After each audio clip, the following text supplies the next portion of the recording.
It's time now to grow deeper, our Grow interview of the week. Here's our co-host, Marilyn Barnett. So as far as your market numbers, let's bring in Jeff here from Heartland Farm Partners. Jeff Peterson, thank you so much for joining us. You're welcome, Marilyn. So let's talk about corn, soybeans. What are they looking like? You know what? The best way to describe the markets is kind of 2 steps forward, 1 step back. We just kind of gradually start grinding these markets higher in here.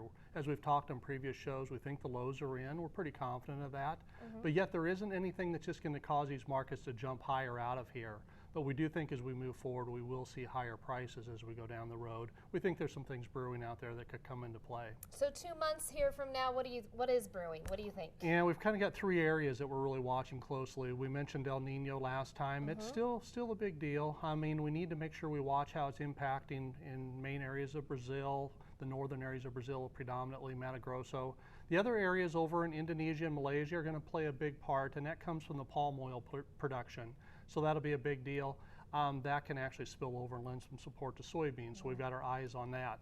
The other thing that we're watching really close, would be also the acres for next year. There's a lot of talk about that for the 2016 crop. It feels like right now we're going to see a few more corn acres, a few less soybean acres, so that could play out going forward to cause a little individual pressure on the markets accordingly. And then the last thing we want to watch is the exports. Had some really good exports today for soybeans.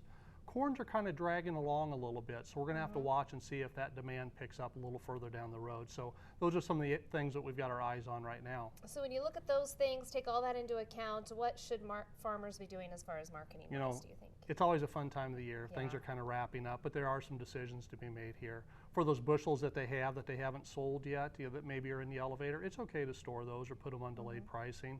If the charges are a little too high, they can put them on a basis contract. Our main thing is we just want to make sure that they still have a chance to get a higher price down the road.